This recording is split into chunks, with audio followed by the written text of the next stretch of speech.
Hi guys, I miss you and I thought maybe you'd like to listen to me read a book while we're all out of school. Did you know that my favorite animal is a moose? When I found this book about a boy who has a pet moose of his very own, I thought I just have to see how this goes. What do you think? Would a moose make a good pet? Let's find out. Today I'm going to read This Moose Belongs to Me, written and illustrated by Oliver Jeffers. Here we go. This moose belongs to me. Wilfred owned a moose. He hadn't always owned a moose. The moose came to him a while ago, and he knew, just knew, that it was meant to be his. He thought he would call him Marcel. He began following Marcel, explaining the rules of how to be a good pet. Much of the time it seemed as though the moose wasn't listening, but Wilfred knew he was, mostly because he followed rule number 4 very well, not making too much noise while Wilfred plays his record collection. Sometimes the moose wasn't a very good pet. He generally ignored rule number 7, going whichever way Wilfred wants to go. The moose had a very good sense of direction, and Wilfred did not. And because the moose was just particularly poor on rule number 7, subsection B, maintaining a certain proximity to home, Wilfred quickly learned to bring some string along on their outings so he could find his way back again. It's pretty smart, huh? Sometimes the moose was an excellent pet. He had no trouble with rule number 11, providing shelter from the rain.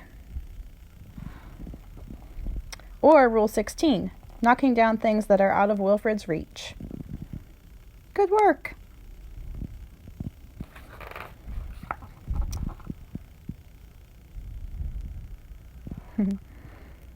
One day, as Wilfred discussed their plans for the coming year on a particularly long walk, he made a terrible discovery. Someone else thought she owned the moose. Rodrigo, you're back. Wilfred was dumbstruck. This moose was Marcel, not Rodrigo. The old lady was mistaken, and Wilfred thought it only proper that he correct her. This moose belongs to me, he explained.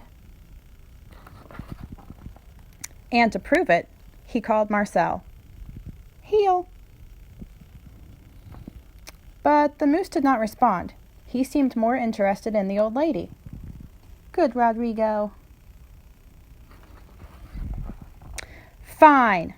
Embarrassed and enraged, Wilfred rushed off for home. But in his haste and miles away from anywhere, he tripped over his string and got tangled up.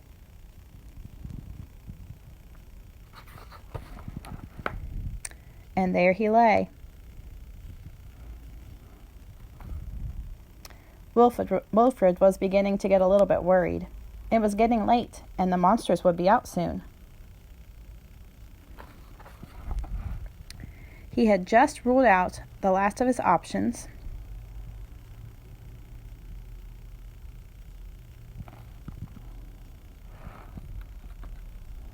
when along came the moose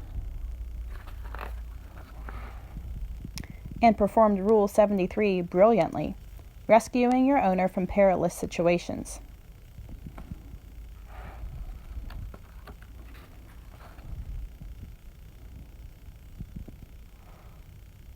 All was forgiven, and perhaps, Wilfred admitted, he'd never really owned the moose anyway. With that in mind, he and the moose reached a compromise.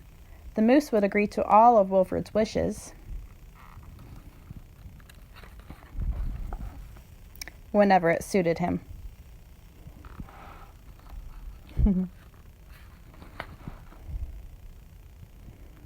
Dominic, you're back, and you brought me an apple. The end. Well, what do you think? Does a moose make a good pet? What's your favorite animal? Would it make a good pet? I miss you guys, and I hope I get to see you soon.